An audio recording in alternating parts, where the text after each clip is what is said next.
بسم اللہ الرحمن الرحیم۔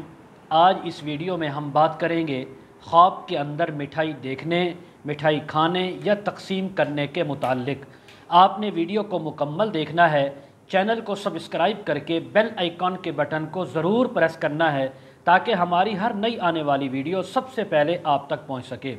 حضرت علامہ ابن سیرین رحمۃ اللہ علیہ فرماتے ہیں، اگر کوئی انسان خواب کے اندر مٹھائیاں دیکھے، مٹھائیاں کھائے، فرمایا شادی ہونے کی، خوشی ملنے کی تعبیر ہے۔ اور اسی طرح خواب کے اندر مٹھائی کھانے کی ایک تعبیر معبرین نے حلال روزی ملنے کے سے بھی کی ہے کہ اللہ تبارک و تعالیٰ اس کو رزق حلال عطا فرمائیں گے۔ اگر کوئی انسان خواب کے اندر دیکھے کہ اس کو کسی نے مٹھائی دی ہے تو اس بات کی تعبیر ہے کہ اس انسان سے جس نے مٹھائی دی، اس سے اس خواب دیکھنے والے انسان کو رزق اور روزی ملنے کی، مال ملنے کی تعبیر ہے۔ اگر کوئی انسان خواب کے اندر دیکھے کہ اس نے بہترین اچھی مٹھائی کھائی ہے تو فرمایا یہ مالی منفعت، اخلاقی طور پر فائدہ پہنچنے کی بھی تعبیر ہے۔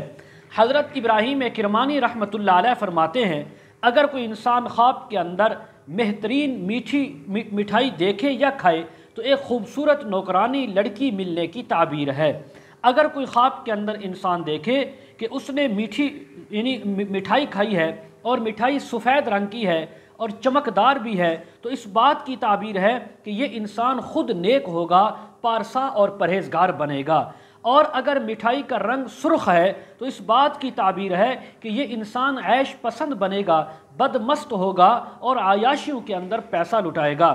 اگر خواب کے اندر انسان زرد رنگ کی مٹھائی دیکھے، پیلے رنگ کی مٹھائی دیکھے یا کھائے تو اس بات کی تعبیر ہے کہ بیمار اس کو لڑکی ملے گی، اس سے یہ فائدہ اٹھائے گا۔ حضرت جعفر صادق رحمہ اللہ تعالیٰ فرماتے ہیں، اگر کوئی انسان خواب کے اندر مٹھائی دیکھے یا کھائے اس کی 4 تعبیریں ہو سکتی ہیں۔ نمبر 1 منفعت ملنا، نمبر 2 حلال روزی ملنا، نمبر 3 علم و ادب اور دانائی اور حکمت ملنا، نمبر 4 خوب روح اور خوبصورت لڑکی کا ملنا۔ مزید اگر آپ اس کے متعلق تعبیریں، وظائف یا مسائل پوچھنا چاہتے ہوں، استخارہ کروانا چاہتے ہوں اور آن لائن قرآن مجید پڑھنا چاہتے ہوں، ویڈیو کے کمنٹ سیکشن میں یا ڈسکرپشن میں ہمارا واٹس ایپ نمبر دیا جاتا ہے، آپ حضرات کانٹیکٹ کر سکتے ہیں۔ وآخر دعوانا ان الحمد للہ رب العالمین۔